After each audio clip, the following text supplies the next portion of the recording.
France Maghreb 2. Juste un petit rappel très important, c'est que l'islam, tout d'abord, vous savez, c'est comme... moi, j'ai trouvé une bonne métaphore, très bel exemple. L'islam, c'est comme si quelqu'un qui parle du soleil. C'est exactement pareil. Soleil, en fait, on ne peut pas le soumettre à notre raison, intelligence. Même si il est un objet de recherche sur sa distance par rapport à la Terre, à son énergie, son intensité, sa densité. Oui. Ça c'est... Voilà, on profite, on essaye de tirer maximum de cette énergie vitale pour la vie sur Terre. Mais il n'est pas question qu'on remet en question le soleil. Ça n'a pas de sens. Aucun sens.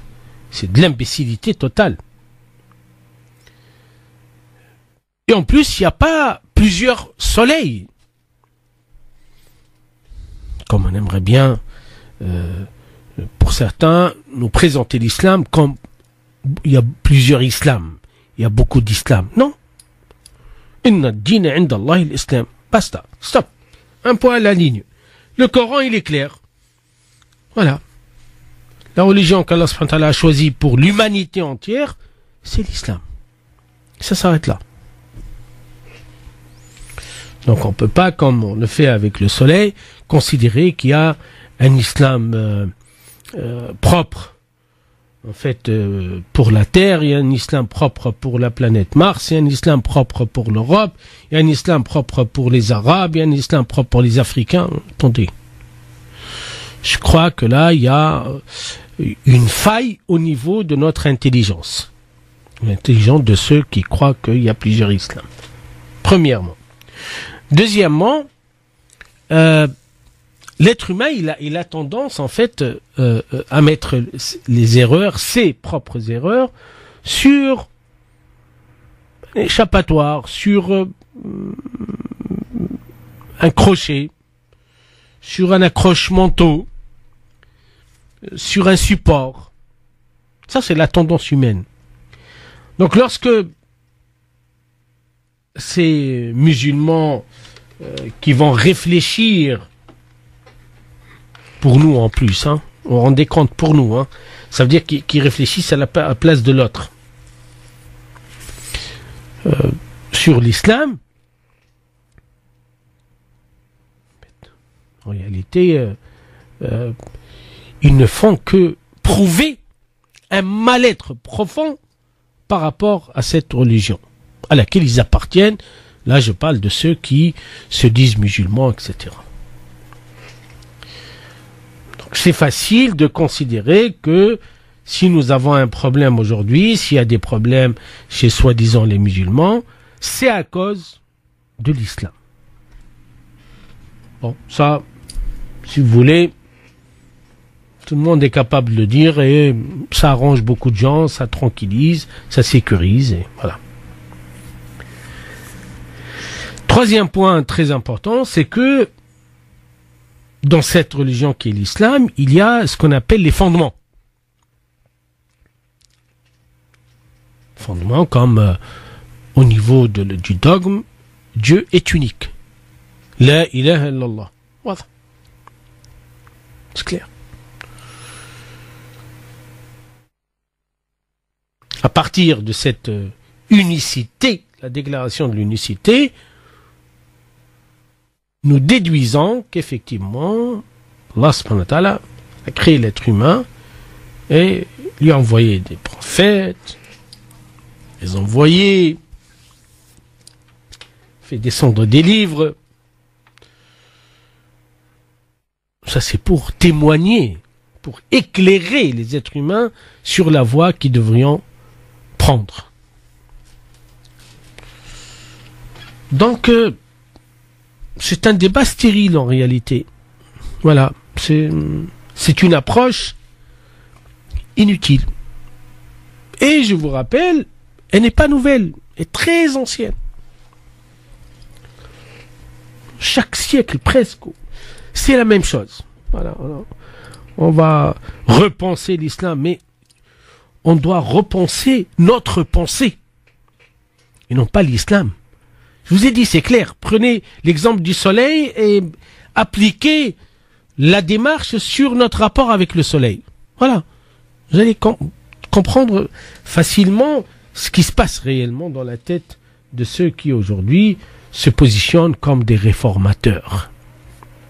Parce qu'en réalité, il faut se réformer, il faut se remettre en cause son intelligence, ses capacités, ses facultés, de comprendre, parce que ça c'est quelque chose de très important.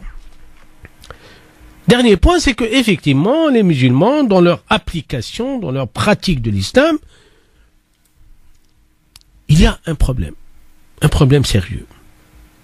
Mais il n'est pas lié à la religion, au texte révélé. Non, il est lié à un contexte, à des conditions socio-économiques, culturelles, à un héritage, fait à l'environnement. Voilà, ça c'est... Oui, pas de problème. Si on discute de le milieu de l'environnement, l'atmosphère, auquel vivent les musulmans, oui, c'est discutable, il n'y a pas de problème. Et c'est vrai que les musulmans, malheureusement, en fait, soit ils ont une lecture littéraire, comme on dit, terre à terre. Voilà, en fait, ils n'ont pas cette faculté, capacité de lire au-delà du verbe, du mot, du texte, parce qu'ils sont incapables, tout simplement. Ou bien ils ont cette lecture réductrice de l'islam. Voilà, l'islam, c'est comme dans la religion catholique. Voilà, dans un petit coin. C'est gentil, machallah, c'est très bien. Voilà, on s'occupe pas d'autre chose. Soit c'est la peur. La peur, c'est le rejet, c'est le refus. Donc je crois que c'est très important pour nous les musulmans, en fait, de revoir notre copie, de savoir et de se dire, oui, effectivement, en fait, toutes ces tendances, comme chaque année d'ailleurs, comme chaque fois, voilà, en fait, il y a des réformateurs. Voilà, là, on va relire le Coran, etc. Déjà, si nous avons la capacité de relire ce qu'il y a dans notre tête, déjà, si nous aurions la capacité de comprendre ce qui est basique, waouh, c'est génial. Vous savez, l'être humain, la chose la plus difficile sur Terre, c'est de se comprendre. Eh ben oui, déjà, si on arrive à se comprendre, déjà, ça sera un exploit. Hein, et ça va nous éviter beaucoup de dérapage par rapport à la relation avec cette religion musulmane qui reste la révélation avec un grand R, exact, véridique, qui comporte une voie,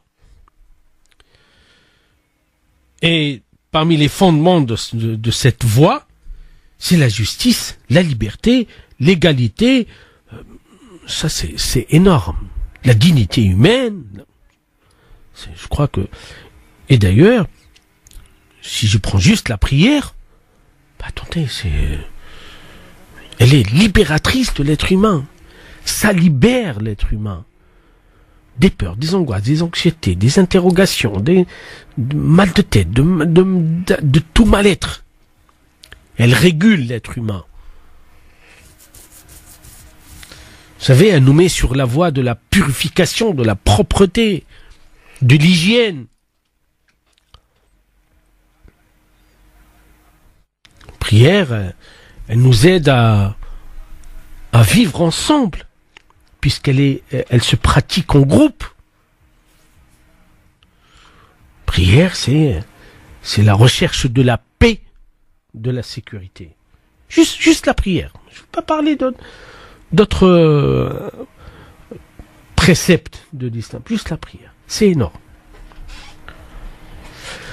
Donc, pour ceux et celles qui tentent, parce que en fait, il y a des millions de personnes qui ont tenté avant elles, de soi-disant nous trouver enfin un islam qui va s'adapter à notre réalité. Et pourquoi on ne fait pas le contraire? Chers auditrices et auditeurs, je vous rappelle que après cette petite introduction, ce petit clin d'œil d'ailleurs, je vous invite à nous appeler au 01 40 33 9000, 01 40 33 9000 jusqu'à 22h. Parler islam sur les ondes de France Maghreb 2, je vous rappelle numéro de téléphone 01 40 33 9000 pour répondre à vos questions. Et nous sommes ensemble jusqu'à 22h. Je crois que nous avons un appel du Clos du Standard. Oui, allô? Oui, allô, bonsoir. Bonsoir. Je voudrais savoir pour l'Adhan Fajr, Shuruq, c'est quoi Shuruq par rapport à Al-Fajr? Alors, là, vous me parlez de la première prière de l'aube. D'accord, madame? Oui. Bon. Shuruq, en fait, ce n'est pas une heure de prière. Pas du tout. D'accord. Shuruq, c'est la fin de l'heure de la prière de l'aube. D'accord. Ça veut dire la fin, ça ne veut pas dire que je dois pas la faire après. Non, je dois la faire après. C'est si jamais je me réveille après le soleil, je dois la refaire parce que ça reste une dette. Voilà. Donc, Shuruq, faites très attention, ça ne fait pas partie des horaires de prière. Ça n'a rien à voir. Shuruq, c'est l'annonce du lever du soleil qui annonce la fin de l'heure réservée à la prière de Fajr. Voilà. Il paraît que ma mère, elle m'a dit quand on se lève après le Fajr et qu'on n'a pas pu le faire, il faut faire Subh avant le Fajr.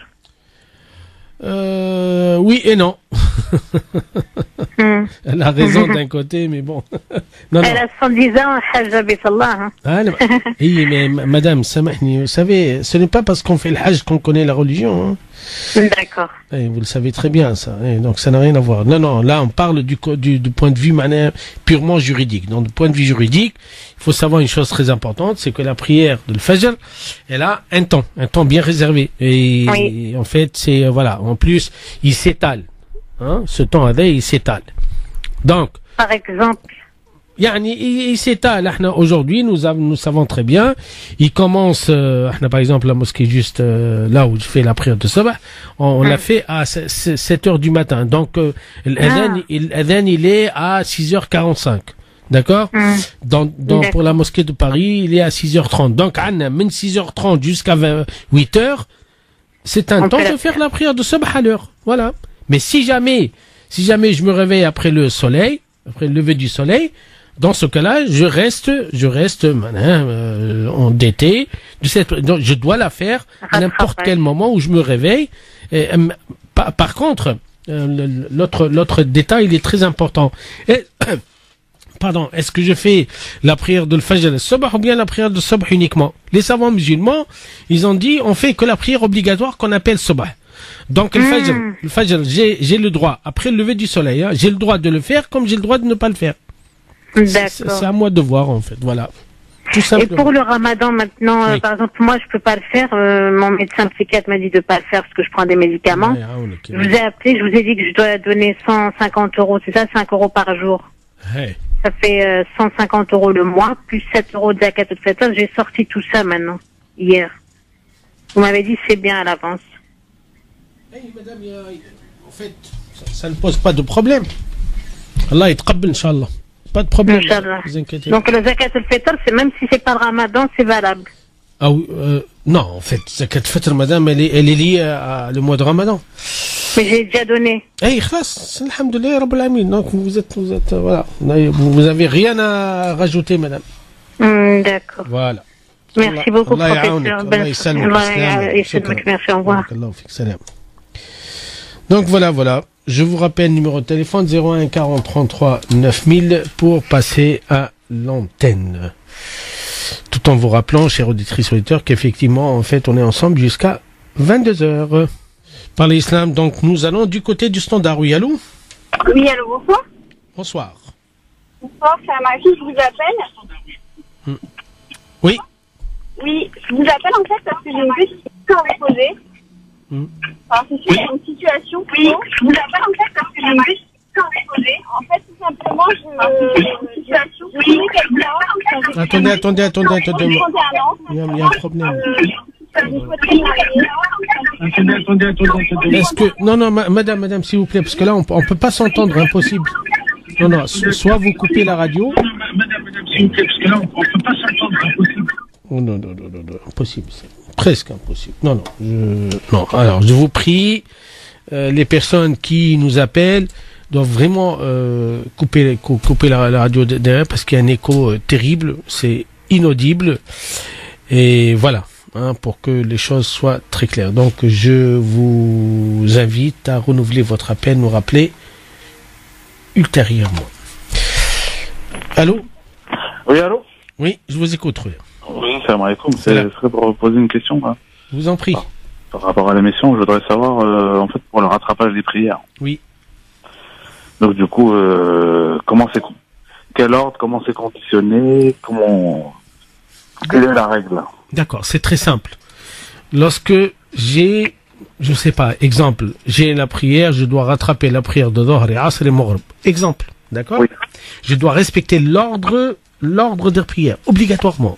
C'est-à-dire, lorsque je commence à rattraper, je commence par le commencement selon l'ordre. Donc, je commence par rattraper, même si j'entre dans l'heure de l'Isha. Exemple, d'accord?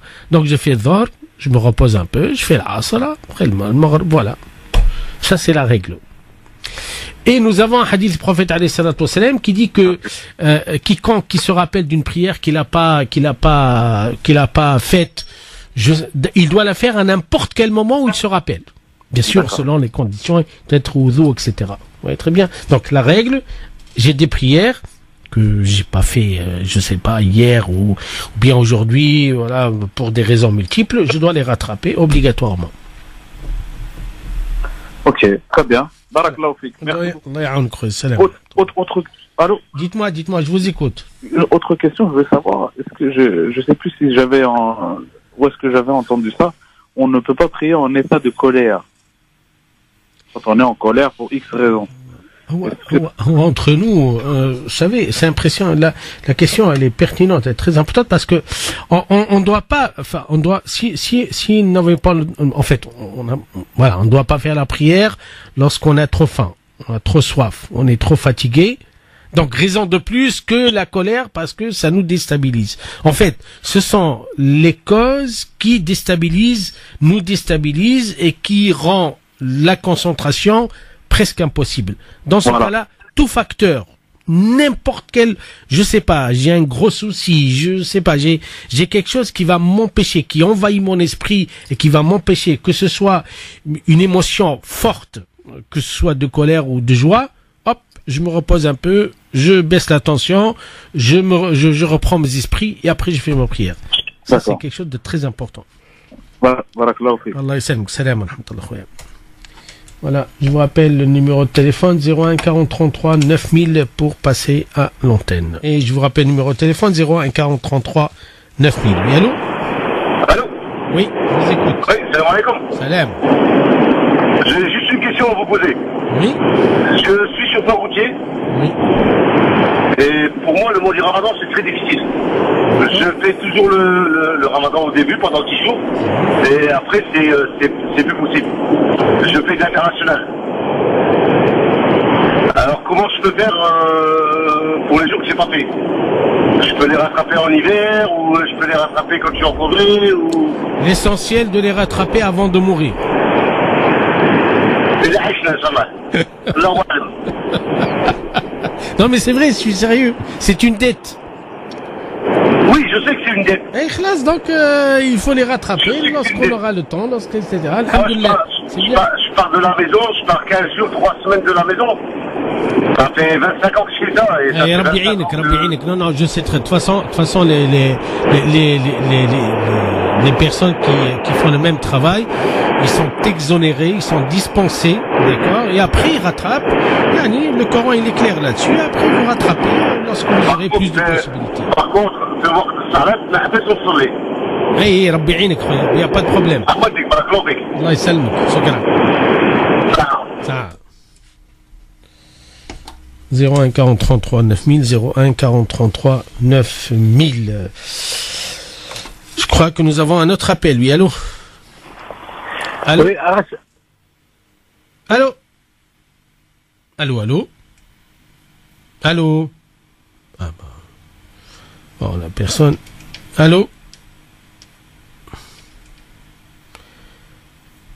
Allô? Allô? Bon, la personne n'a pas pu... je sais pas, attendre où il y a... Voilà. En fait, je vous rappelle le numéro de téléphone quand même, 01 40 33 9000, 01 40 33 9000 pour passer à l'antenne. Posez toutes vos questions et nous sommes ensemble. Je suis à votre disposition jusqu'à 22h. Là, il trouble maintenant, comment je vais.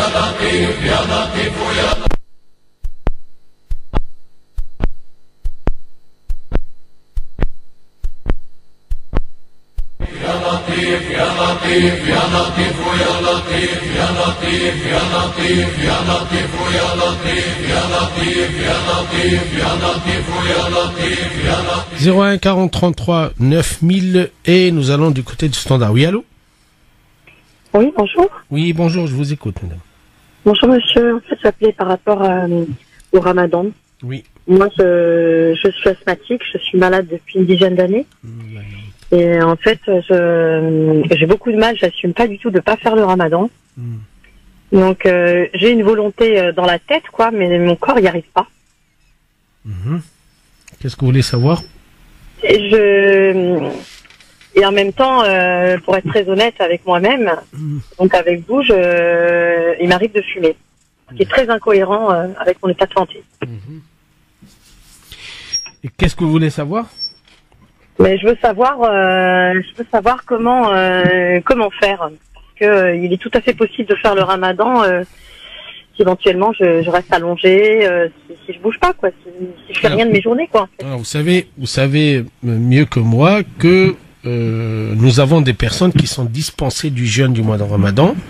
Les personnes malades, ça veut dire quoi? Les personnes qui, lorsqu'ils jeûnent, ça va aggraver leur santé. 1. Ou bien, lorsqu'ils jeûnent, ça va reporter la guérison. 2. Ou bien, lorsqu'ils jeûnent, ça va dégrader la santé. Donc, dans ce cas-là, s'ils sont soumis à des médicaments, etc., dans ce cas-là, ils sont dispensés. Mais, ils sont dans l'obligation de faire une compensation. Ça veut dire que payer pour chaque jour manqué, l'équivalence, aujourd'hui, on parle de 7 euros, 6 euros, etc. Voilà. Ça, c'est la règle. D'accord? Que maintenant, par rapport à vous, vous dites, voilà, moi, j'ai le désir, j'ai l'envie, j'ai l'intention, etc. Mais le problème, c'est que mon corps, il me suit pas. D'accord?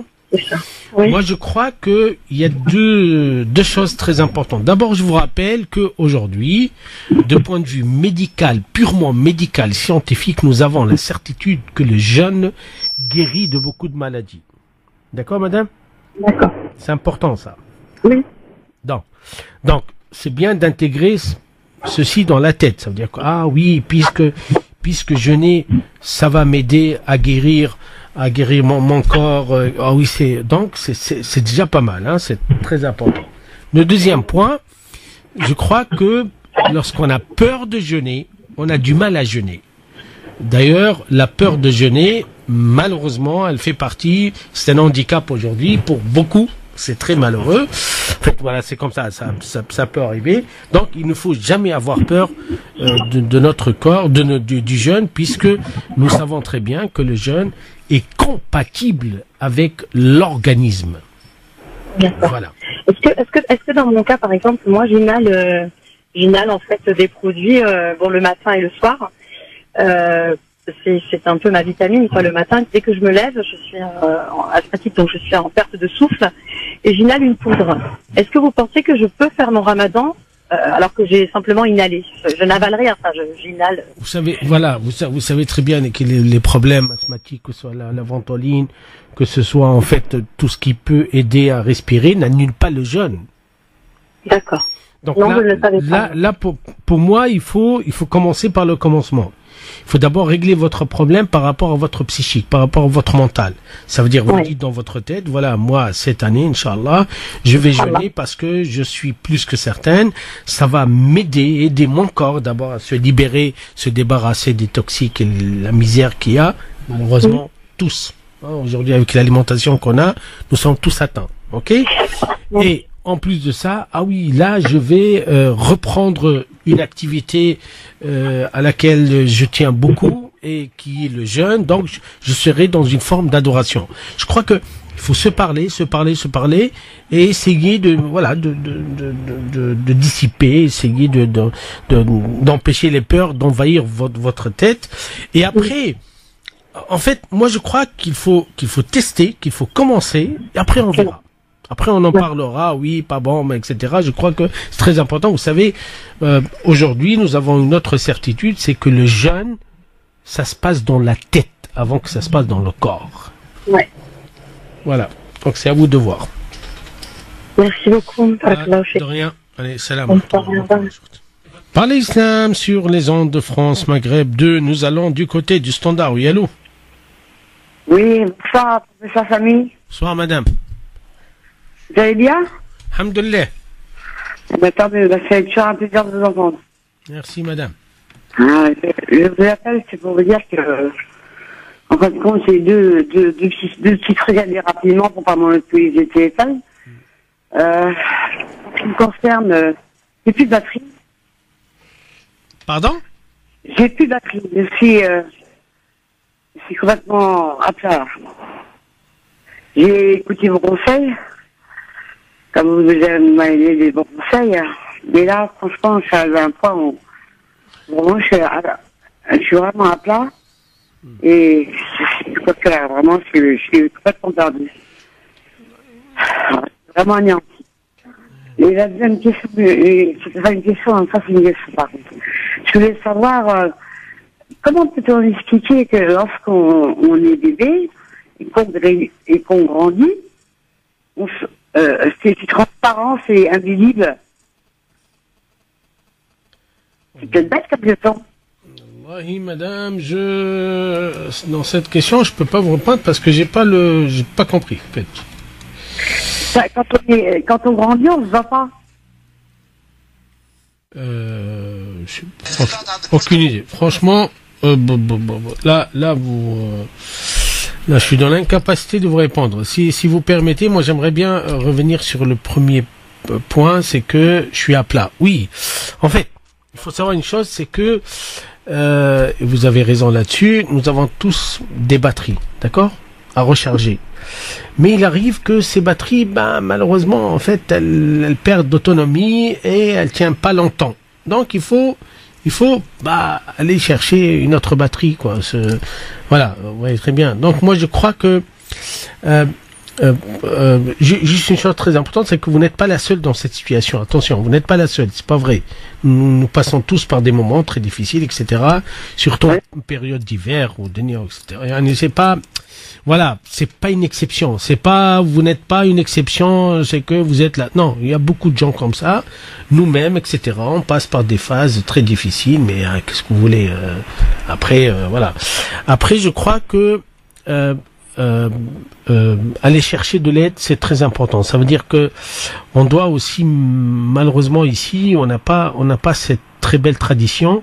Vous savez, dernièrement, en fait, ils se sont rendus compte que, par exemple, en Afrique et dans beaucoup de pays, il n'y a pas, les gens, en fait, la dépression, elle n'est pas spectaculaire comme ici.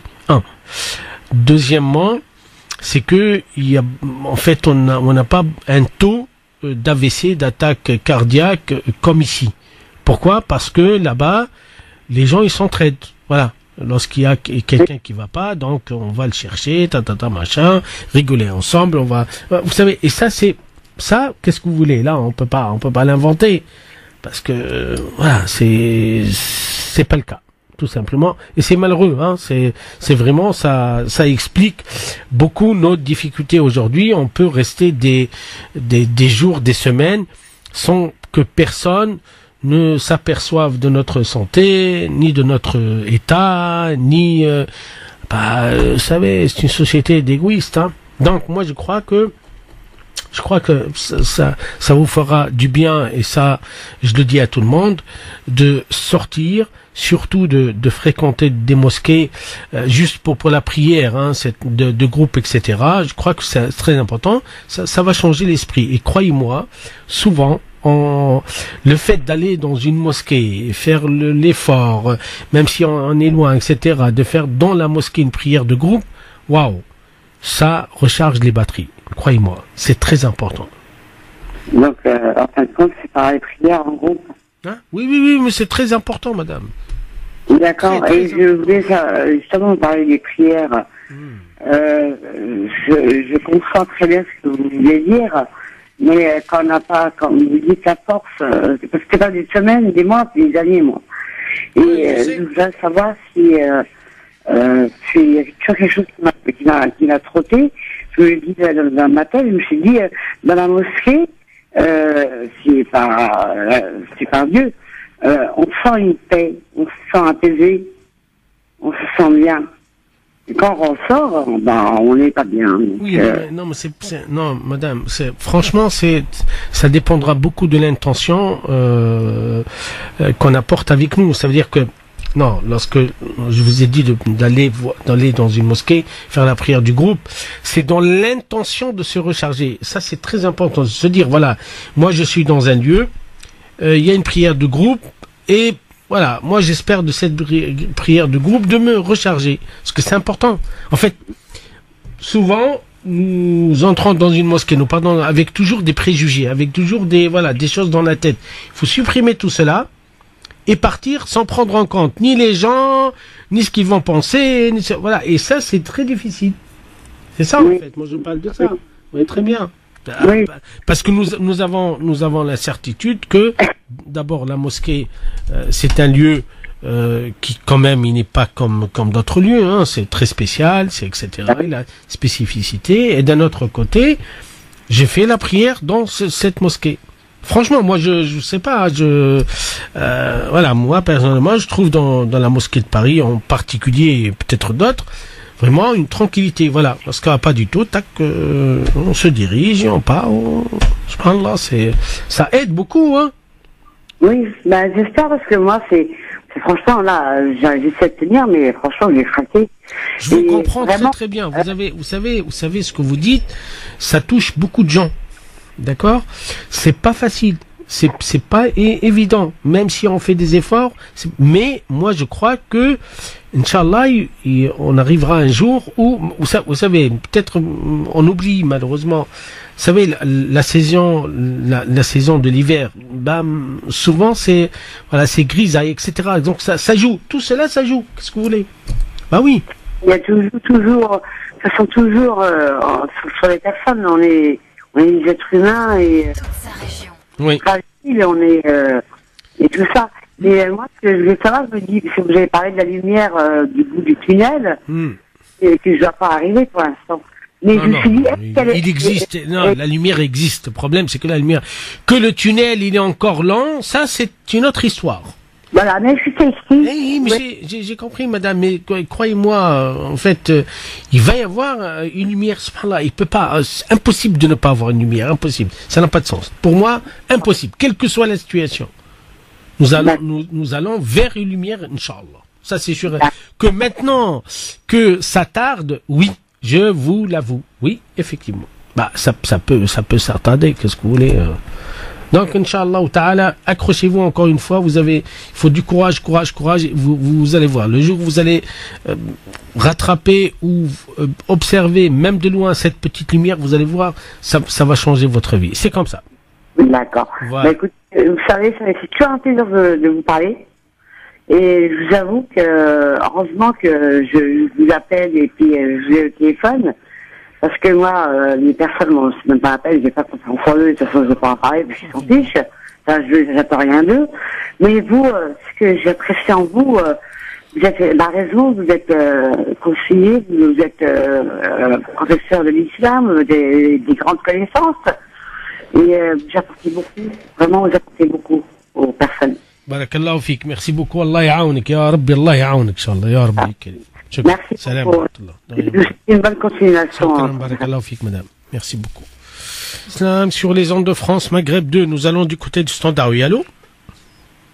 Allô? Allô? Allô, oui. salam alaikum, Cheikh Abdeslam. Salam alaikum, madame, je vous écoute. Voilà, moi je vous appelle. En fait, ma question, elle est comment vous expliquer? En fait, quand on va sur Internet, on peut écouter des versets coraniques, ils disent pour la guérison, comme quand on dit sur le Coran. Et ma question, voilà, j'aurais des questions à poser sur ça.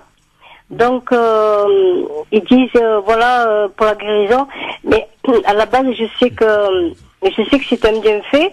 Mais moi, je pose la question, est-ce que ça peut aller à la guérison, ou je veux dire, voilà, est-ce qu'il y a des versets mieux d'autres?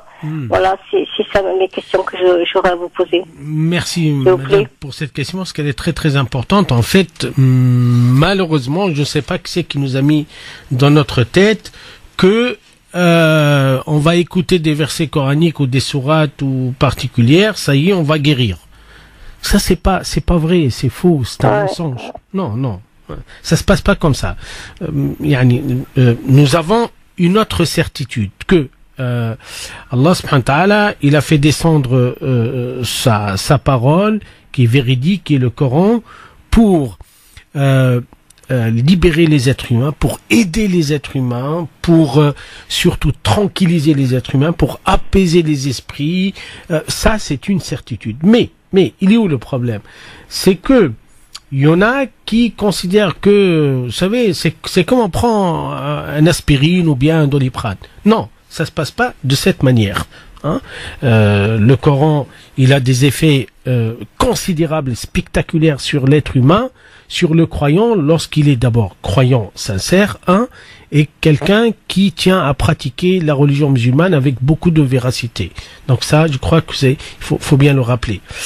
Maintenant, il y a sur Internet, etc., on trouve partout ce qu'on appelle le ruqya. Ruqya shar'iyya, ça veut dire que on y va lire quelques versets coraniques, etc. Ça va nous préserver contre le mauvais œil, contre les djinns, contre je sais pas quoi. Tout cela, malheureusement, c'est plutôt du commerce qu'autre chose. Il faut faire très très attention. Vous savez, on n'a pas d'intermédiaire, nous, en islam. Lorsque ça va pas du tout, il y a deux choses. Soit je vais appliquer la loi de Rabbi subhanahu wa ta'ala, ça veut dire que mon corps, il va mal, donc je dois aller vers le médecin, il va me prescrire des médicaments. Et là, je suis dans la norme de l'islam, soit je me sens très très mal à l'intérieur de moi, c'est psychique. Dans ce cas-là, effectivement, je peux, pour me tranquilliser, je peux écouter quelques versets coraniques, n'importe quel verset. Il n'y a pas de verset spécifique, etc. Non, tout, c'est la parole d'Allah subhanahu wa ta'ala exacte. Il n'y a rien de, d'accord? Par contre, nous, en tant que croyants, je peux lire telle sourate ou tel verset, etc. Je trouve plus de tranquillité. Ça, c'est vrai. Ouais. Ça, c'est vrai. C'est qu'il y a des versets du Coran qui me tranquillisent plus que d'autres. Donc, ça dépend de moi et non pas du Coran. C'est moi. Ça veut dire que il y a un écho par rapport. Et là, c'est vrai que je peux répéter plusieurs fois. Et il y a un autre point très important pour être clair avec tout le monde, c'est que effectivement, le prophète alayhi salatu wa salam nous a appris que il y a par exemple sourate Mu'awwadhatayn, Qul a'udhu bi rabbil falaq et Qul a'udhu bi rabbin nas, ce sont deux sourates qui sont ensemble d'ailleurs, et que ça peut effectivement nous préserver. Donc on est dans la prévention. Hein, ça, je crois que c'est très important. Donc, pour le croyant musulman, nous recourons au Coran, non pas lorsque ça va pas du tout, il faut recourir au Coran, pardon, lorsque tout va bien aussi, parce que, voilà, je crois que on peut pas aujourd'hui se permettre de dire qu'il y a des gens, subhanallah, ils font même pas la prière, et etc. Et là, on dit, voilà, on va lire quelques versets coraniques, on va guérir. C'est un mensonge, ça n'a pas de sens. D'accord? Voilà, faites... Globalement, c'est ça. C'est que le Coran comporte un bien-être considérable pour tous les êtres humains. Hein, Voilà, en particulier les croyants. Maintenant, c'est l'utilisation et la pratique de l'islam et notre sincérité qui en dépendra. Voilà, tout simplement.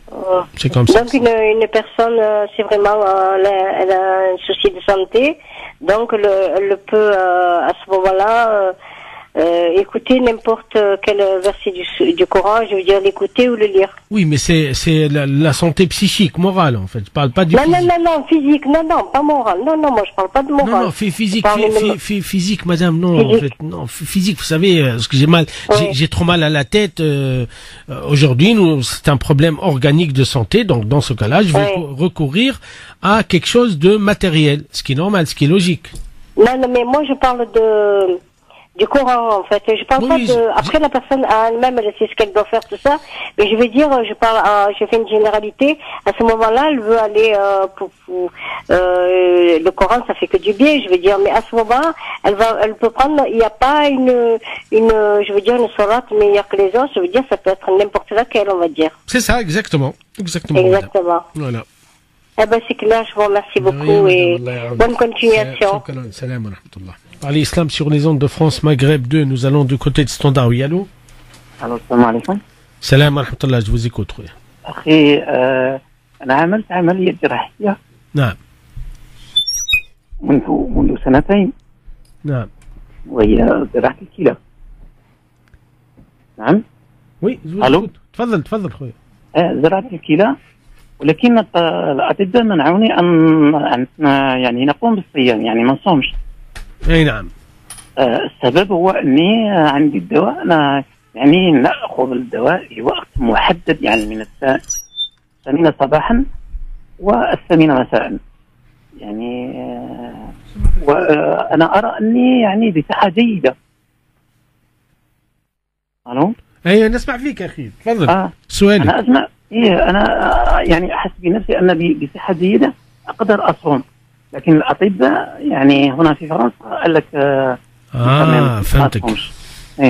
والله شوف أخي، أنا أعتقد الحقيقة أنه شوف الإنسان كما يقولوا الطبيب نفسه. صح. دونك ليس ما كل ما يقوله الطبيب يعني بصح 100%، ما هو صحيح هذا. ماشي. بالتالي يبدو لي هذه كما قال أحد العلماء، هذه متعلقة بالتجربة. إذا أنت جربت وجسمك طاوع، الحمد لله خلاص تحلت المشكلة. اسمح لي شيخ، لكن المشكلة هي نعم. يعني المشكلة هي يعني حددوا لي الموعد تاع الدواء. يعني ورمضان انت تعرف باللي احنا في رمضان الفطور على 10، وانا لازم 8 العشية لازم ناكل الدواء. اي ولكن طيب، لا شوف سامحني، عندنا حاجتين الان. اما الانسان يثق في الطبيب. 01 40 33 9000 01 40 33 9000 pour poser toutes vos questions. Nous allons du côté du standard. Oui, allô? Allô, bonsoir. Bonsoir, je vous écoute. Rebonsoir. Je voudrais vous demander, professeur, est-ce que c'est obligatoire le hijab, le voile islamique? Wallah, tout dépendra de ce que on va mettre sous le terme du voile. Si c'est ça signifie comme aujourd'hui couvrir sa tête, alors là c'est du n'importe quoi, ça n'a pas de sens. Le voile, c'est d'abord un engagement vis-à-vis de la femme musulmane, vis-à-vis d'Allah subhanahu wa ta'ala, dans son comportement, dans sa foi, dans ses attitudes. C'est vraiment, c'est un engagement ferme. Et tout cela dans un vestimentaire de pudeur et de respect de soi et de l'autre. Si on parle de ce hijab là, oui, c'est obligatoire. Si on parle, comme ils disent, un petit torchon, voilà, juste un petit foulard, ouais, non, ça c'est, pour moi c'est pas le hijab dont parle le Coran, ni ce qui a été décrit par le prophète Mohammed alayhi salatu wassalam. Le hijab dont on parle, c'est un engagement ferme dans sa totalité de la femme musulmane vis-à-vis de son créateur Allah subhanahu wa ta'ala. Ça veut dire qu'elle doit se comporter conformément aux lois de Rabbi subhanahu wa ta'ala dans tous les domaines de la vie. Il faut que les choses soient très claires. Je crois, aujourd'hui, on a un gros problème, c'est que pour nous, malheureusement, la majorité, lorsqu'on parle du voile aujourd'hui, on parle de, voilà, de couvrir la tête. Non, ça m'a dit, madame, c'est pas ça du tout, on parle pas de la même chose. On peut mettre un bonnet pour pas se faire remarquer, parce qu'on est en France quand même. La France, madame, vous voyez très bien, c'est là, exactement, c'est là où je vais en venir. Parce que si on va parler du hijab, en fait, on va mettre un bonnet, on va pas mettre, c'est pas ça, madame. C'est pas le hijab. D'abord, dans la langue arabe, le hijab, ça existe pas, madame. Ah bon? Ça n'existe pas. Il y a une sourate qui dit de couvrir sa poitrine. Oui, vous voyez très bien, dans Sourate Nour, là on parle d'autre chose, madame. On parle d'autre chose. Rabbi parle d'autre chose, là. On parle que la femme musulmane, dans ses attitudes, son comportement vis-à-vis de Rabbi subhanahu wa ta'ala, elle doit avoir un comportement de pudeur extrême. Ah. C'est ça le plus important. Avec ne pas s'habiller serré, tout ça. Voilà, ya'tik saha, ouais, très bien. C'est ne pas s'exhiber, ne pas attirer, ne pas aussi se moquer des autres, ne pas, ouais, c'est ça en fait. Yani samahni, la femme, si elle porte soi-disant ce qu'on appelle aujourd'hui le hijab pour devenir mannequin ou elle pour je sais pas quoi, wesh le hijab n'est rien du tout, madame. C'est un problème. Voilà. D'accord. Allah yasalmouk. Salam madame. Merci. 01 40 33 9000, 01 40 33 9000. Je crois que oui, effectivement, je reviendrai sur ce sujet parce qu'il est très important et malheureusement, on est toujours dans l'incompréhension. Je sais pas forcément pour vous. Voilà. Allô? Allô, salam alaikum. Salam wa rahmatullah. J'avais une question, c'est à propos de riba. Oui. Qu'il y a des avis qui divergent. Il y en a qui disent que c'est autorisé, il y en a qui disent que c'est haram. Qui c'est qui a dit c'est autorisé? J'ai entendu sur la radio que c'est pas autorisé, mais c'est toléré dans certains cas. Non, mais attendez. Non, qui c'est qui a dit que le riba est autorisé? Le terme, c'est pas autorisé, mais ça peut se faire dans certaines conditions. Non. Je crois que là, il y a une amalgame, il y a un problème de compréhension, non pas de votre part. Hein. Je parle de ma part. Hein. Non, chauffe. Yani, tous les savants de la terre, je parle des vrais savants musulmans, hein, c'est pas des faux, parce qu'il y en a beaucoup de faux malheureusement, d'accord? Tous les savants, corrects, qui khafou Rabbi subhanahu wa ta'ala, qui sont des vrais pratiquants, etc. Ils sont tous d'accord depuis l'époque du prophète alayhi salatu wassalam jusqu'au jour dernier que le riba, l'usure, l'intérêt, c'est haram. D'accord, il n'y a pas eu une fatwa du Conseil européen. Non, attendez. C'est là où il y a le problème. Non. Oui. Maintenant, on parle d'autre chose là. Ça veut dire que même ceux qui ont dit, ok, nous on peut, dans le cas où je suis dans une contrainte et que je j'ai pas d'autre solution que d'acheter en passant par l'intérêt, est-ce que c'est autorisé ou pas? Même ceux-là, même cette fatwa dont vous parlez et d'autres, d'accord, ils sont tous d'accord que ça reste haram. Mais il est où le problème? C'est que dans la haram, il y a ce qu'on appelle la réalité. Maintenant, on est contraint. Il y a des choses que je peux pas faire sans passer que par l'intérêt. Malheureusement, c'est tout le système qui est mis en place. Là, c'est discutable selon les cas. Mais on peut pas, moi je suis contre à ce qu'on dit, ah oui, on a autorisé le riba. Non, on a autorisé une forme d'achat qui contient le riba. C'est pas la même chose. Juste pour corriger les termes, parce que sinon on va rendre le haram halal et ça c'est pas bon du tout. Quant à ma position personnelle, et là je l'assume pleinement, pour moi, pas question. Il n'y a aucune raison valable pour acheter ou faire un crédit avec intérêt. Aucune raison valable. Ça reste haram jusqu'à Yawm al-Qiyamah. Pour les raisons que j'aimerais bien, si vous permettez, citer. La première, c'est que d'abord c'est du vol, wahed. La deuxième, nous avons la certitude, c'est de l'exploitation totale. La troisième, c'est appauvrir les pauvres, enrichir les riches. D'accord? La cinquième, c'est que c'est une prison. C'est comme si, je me condamne à rembourser le crédit avec intérêt et nous connaissons la musique après. D'accord. Et surtout, pour moi, le point sur lequel, subhanallah, je discute même pas, c'est la baraka. Le riba ne contient pas de baraka, c'est tout. Mais dans le même sujet, cher, les banques islamiques, c'est ce que vous avez dit maintenant, ça s'applique aussi sur eux, alors. Attendez. Alors là, on parle d'autre chose. Là, on parle de ce qu'on appelle l'alternative. Ou la finance islamique. D'accord? Oui. Dans la finance islamique, on a des certitudes aujourd'hui qu'il y a certaines manières d'avoir un crédit sans intérêt. Ça existe en France. Ça existe. Mais je vais être clair avec vous. Le problème, il est chez les musulmans.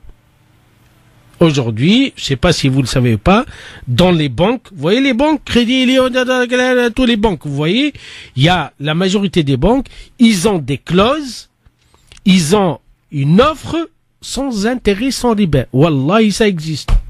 Mais le problème, il est où? Comme disait l'un des plus grands banquiers, c'est qu'il y a personne qui réclame, il y a personne qui demande. Donc il vient, le musulman il est là, il va chez le banquier ou à la conseiller, il lui fait des offres, ou l'akhar miskini il dit alhamdoulilah, mashallah, tabarakallah, et hop, c'est tout à fait normal. Parce que si chacun de nous prend la responsabilité et effectivement il va négocier sur la base de non-intérêt, vous allez voir, ça va changer. Mais votre avis sur les banques islamiques? D'accord. Tout d'abord, le mushkila en France, on n'a pas de banque islamique. On a des intermédiaires, d'accord? Oui. En fait, ce sont des structures financières. Ils vont négocier. C'est ça, en fait. C'est un petit problème, en fait. Oui, voilà. C'est comme ça. Ils vont négocier pour nous avec les banques, parce qu'il y a un rapport de force, pour qu'il n'y ait pas d'intérêt. Vous voyez très bien. La raison pour laquelle aujourd'hui tout le monde se plaint et disent si je vais voir ce qu'on appelle une finance islamique comme Nour, comme je sais pas quoi, ça va me coûter plus cher. Ok? Oui. Ça coûtait, c'est tout à fait normal. C'est logique. Parce que en fait, ils ont des frais, etc. En fait, ils peuvent justifier ce qu'ils veulent. Mais nous avons la certitude que au moins on passe par un intermédiaire qui va nous faire éviter le haram. Voilà, pour être clair avec vous. D'accord. Que maintenant, wallah, ça coûte cher. Qu'est-ce que vous voulez parce que c'est vrai, parce que là aujourd'hui, le problème il est là. Tout le monde le dit, hein. On le sait. C'est pas, très bien. En fait, leurs conditions, elles sont draconnières, donc c'est un peu difficile. La deuxième, c'est que effectivement, ça peut coûter cher. Mais lorsqu'on voit l'intérêt et les frais que ils prennent, là on se pose des questions. Mais je vous dis la vérité, hein. Aujourd'hui, wallah al-azim akhi, on a des certitudes, d'accord, que la Banque mondiale, sur l'FMI, etc., en fait les banques centrales, je veux dire, hein, des clauses, ils ont intégré des clauses de la finance islamique. Comme le murabaha, wallah al-azim akhi. On dit de texte, on dit tout ce qu'il faut. Mais le problème il est où?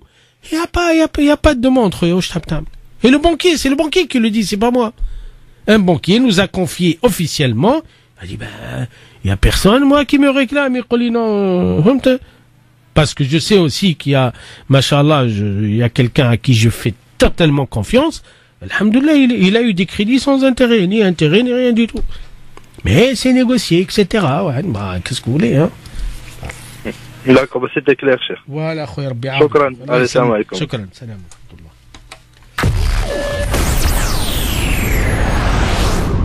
France Maghreb 2, France Maghreb 2. Parlez Islam.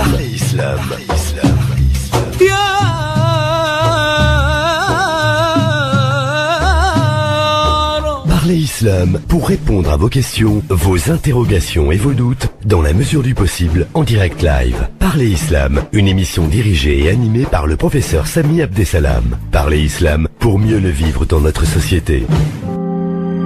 40 33 9000 et nous allons prendre le dernier appel. Oui, allô? Allô? Oui. Salam alaikum. Salam alaikum, je vous écoute. Je vous appelle en fait, et un peu pour rejoindre le frère précédent. Parler en fait des assurances. Voilà. Est-ce qu'il y a une sorte de sur les assurances en fait, parce qu'on sait qu'on paye une cotisation et on ne sait pas où elle va.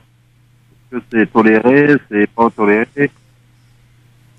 Là vous me parlez des assurances. Oui, exactement, oui. Voilà, les assurances, on a deux avis juridiques respectables. Il y a un qui considère que c'est interdit, c'est haram parce que, voilà, en fait, parce que malheureusement, il y a quand même un préjudice, hein, voilà. Oui. Voilà. Et il y en a qui considèrent que on est dans la contrainte, parce que si vous voulez, aujourd'hui, vous savez, souscrire une assurance, c'est devenu presque une obligation pour d'autres raisons. Vous voyez très bien. Donc, si on est dans la contrainte, dans ce cas-là, alhamdoulilah, on n'a pas des comptes à rendre pas à notre foi. Si on n'est pas dans la contrainte et qu'on peut éviter, ce qui n'est pas le cas, dans ce cas-là, on va vraiment être dans la contrainte. Et darurat tubih al-mahdhurat. Donc la contrainte, elle lève l'interdiction, tout simplement. D'accord. Et en fait, quand on parle d'obligation, est-ce que on doit se fier en fait à l'application en fait du territoire où est-ce qu'on est? Donc, admettons par rapport à l'assurance automobile, elle est obligée en France, mais c'est la responsabilité civile. Donc ça c'est toléré et c'est pas haram du coup. Yani, voilà, en fait, si vous voulez, vous savez, le problème il est où? Il est dans le système, le problème. Mais je peux vous rassurer, l'Arabie Saoudite aujourd'hui, l'assurance est obligatoire. Hein. D'accord, ok. Avant, c'était pas... Non, juste pour vous dire, madame, en fait, les musulmans, au niveau finance, on est contraint par il y a un système, c'est pas... sauf si quelqu'un, il veut vivre hors système. Ça, c'est autre chose. D'accord, ok. Voilà, c'est dans ce sens. Donc, la règle juridique, elle est aussi valable pour le système, pour répondre au système. Mais sinon, à quoi sert une règle juridique? Vous voyez très bien. Donc, alhamdoulilah, heureusement qu'il y a des dérogations, des dispenses, etc. Grâce à Dieu, hein. Sinon, on a fait le coup. Oui, et donc, pour rester en fait dans les assurances, et puis, comme c'est juste la responsabilité civile qui est obligatoire. Est-ce que à prendre des garanties supplémentaires? Ça entre pareil. Voilà, c'est toujours la même chose. C'est que là, un produit d'assurance, c'est un produit global, d'accord? Oui. Sauf si on va négocier, discuter, ça c'est autre chose. Mais pour moi, samahni, ce qui est interdit reste interdit, que soit peu, que soit trop. C'est comme ça. Ouais, très bien. Donc, si je veux souscrire, je vais assumer. Voilà. C'est ça le terme. D'accord? D'accord, ok. Voilà. Donc, barakallah, c'était ma question. Allah يسلمك خويا ربي يعاونك. يعينكم ان شاء الله. وربي ان شاء الله يوفقنا شكرا. بارك الله فيك. الله يسلمك خويا. السلام ورحمة الله. Nous arrivons au terme de cette émission. Je cède la place. Et il y a une relève sécurisante de la part de mon cher frère et ami Youssouf Ismail pour sa dernière garde. Je sais pas sa dernière garde. Parce qu'apparemment, il vous prépare, mouche garde, la semaine prochaine, il vous prépare autre chose. Allah yisahel wa yassir inchallah. Assalamu alaikum. France Maghreb 2. Pour ensoleiller et accompagner vos journées et vos nuits.